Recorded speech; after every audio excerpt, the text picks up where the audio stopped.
बाट देखता कि ये रोटी खाओगा कि नहीं खाओगा। ये वो तो पत्थर था, 5 साल का बालक के समझे कि भाई पत्थर का तो रोटी खा सकता है, तो वो भी भूखा रहता। और आहिस्ता आहिस्ता उसका वजन कम होना शुरू हो गया और वो सारे अनाज ने नदी में फेंक दिया करता। तो माँ बाप ने देखा कि भाई बालक कमजोर होने लग रहा, क्या बात है। फिर एक दिन उन्होंने ध्यान कराया कि भाई ये बालक है, एक पत्थर रखा है, उसकी पूजा करा है, उसके सारे वो जो पूजा के जो व्याकरण में फूल फाल रखा है, और उसके बाद वो अपना नाच रखते हैं और रोटी को नहीं खाता। तो ये सब चीजें जो कृष्ण के भगत थे वो, तो कृष्ण जी एक दिन प्रकट हुए, उन्होंने कहा जिस तरह बच्चा मर जाएगा अगर रोटी नहीं खाओगा तो उन्होंने क्या करा, जैसे ही उसका वो भोजन आता वो खाना उठा लेते। फिर धन्ना भगत ने देखा कि ये तो सारा खा के मैं तो भूखा रह जाऊंगा। फिर कहने लगा भगवान जी मैं तो नाइंसाफी है, थोड़ा मन भी दे दो खाना खातर। बोले चलो कल से मैं धन भी दे दूंगा। तो कुछ अपने लिए रखते, कुछ उस बच्चे के लिए रखते। तो इस तरह से वो बचपन से ही जो उनमें जो आस्था पैदा हुई कृष्ण भगवान के लिए, वो इतनी गहरी होती चली गई कि वो जब गलियों में भी जाते तो कृष्ण जी के गीत गाते हुए जाते। और जब वो थोड़े बड़े हुए तो उनके पिताजी कहने लगे कि अब तो तू बड़ा हो रहा है, थोड़ी खेती कुत्ती भी कर लिया कर।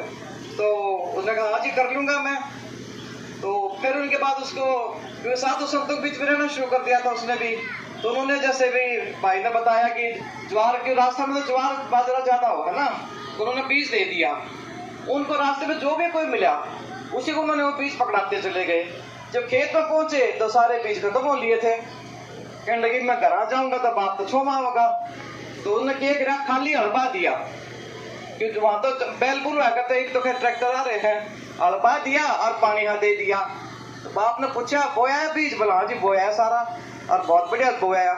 जब फसल का टाइम आया तो धन्ना भगत के बाप पर खबर आई, गजा ईद की बात, आपकी फसल बहुत बढ़िया होगी।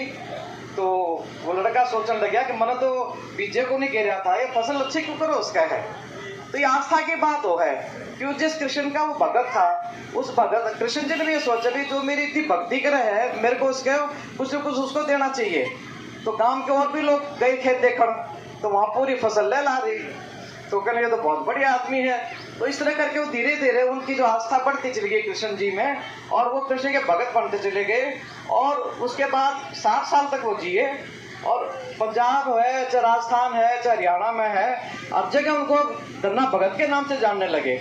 और उसी की जयंती पे आज हमने यहाँ छात्र में भंडारा भी कर रखा है, और आप लोग सब यहाँ पे आए वो उनकी जयंती को मनाने के लिए।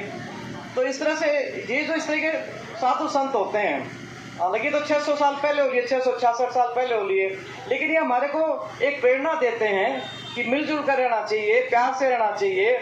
भक्ति भाव भी अगर होगा हमारे अंदर तो खराब विचार मन में नहीं आते, गलत भावना मन में नहीं आती, किसी के लिए द्वेष भावना नहीं आती, किसी से लड़ाई झगड़े की भावना मन में नहीं आती। तो इस तरह की जो चीजें हैं ये हमारे को एक तरह से सिखाती हैं कि हमने अपनी जिंदगी में किस तरह से रहना चाहिए।